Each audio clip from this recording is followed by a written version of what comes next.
Hello family. This is going to be a first for me. I decided to make this video, something I've never done before, so you have to bear with me if I screw it up. At any rate, for the record, it's about 2 weeks before Thanksgiving 2018, and it's Pizzelle cookie making time. Decided to do this video because we figured that very few have actually seen the whole process of making pizzelles from start to finish. And sooner or later, when I'm not here and Dad's not here to walk you through making these cookies, somewhere along the line you'll reminisce and wish you had not only the recipe but the knowledge of how to make these cookies. I even checked on YouTube at one point to see if there were any videos that even resemble not only the recipe that we use but the process that we use to make them, and there was nothing of anything to resemble what we do. We strictly make ours the old-fashioned way, and it's been in a method that's been in my family for over 100 years. It all started with my German grandparents, Teresa and Joseph Niebauer, in the early 1900s.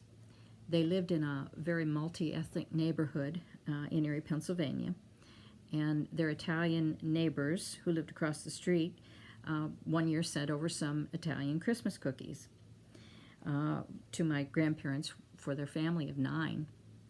The cookies were such a big hit that my grandparents sought to duplicate what they had done. Obviously, the recipe was easy to get, but not so the cookie press, the iron that they used to make the cookies. Obviously, the neighbors had brought theirs over from Italy and had only one, and it's not like at that time you could go on Amazon or eBay and order another iron. So necessity became the mother of invention, and my grandfather, who made his living working at the Erie Forge and Steel, he fashioned his own cookie press from cast iron.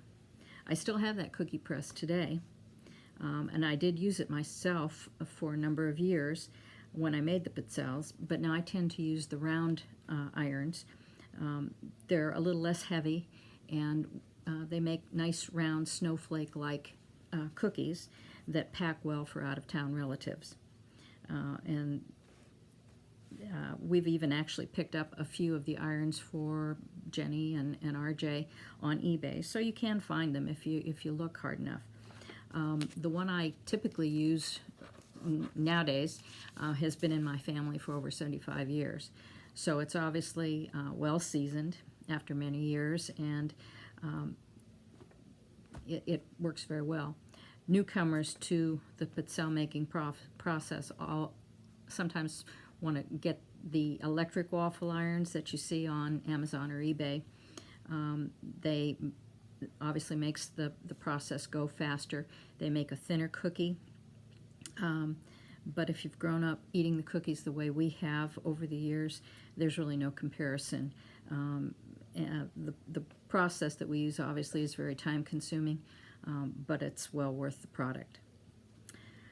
Okay, I'll run through the ingredients when I move to the kitchen here in a minute. I'm going to give you the ingredients for one batch of cookies. Typically, I make about 4 batches of cookies at Thanksgiving time, which is why I start early. And this video is probably going to likely be in about 3 parts. First, I'm going to do the dough preparation, and then the second probably show you how to make the cookie balls, and then the third will be the baking itself. Because I make such a large number of cookies, it's easier to get the dough ready beforehand, so that on the day of baking you only have to concentrate on the baking itself. One batch of cookies makes about 12 to 14 dozen cookies, and as I say, I'll run through the ingredients, but you'll need at least a dozen eggs, 1 cup solid baking Crisco, which you'll melt or liquefy, 1 ounce of anise oil, 4 cups of sugar, and flour until the dough gets to a certain consistency. It'll vary from anywhere from could be as much as 13 to 15 cups of flour. You just have to mix the dough until it feels right. And obviously that's where a little experience comes in. You probably, you want the cookies to be the consistency of maybe a chocolate chip cookie batch. You want the dough moist but firm, not sticky. So I'm going to pause this right now, get to the kitchen, and I'll show you a few more things as we go along.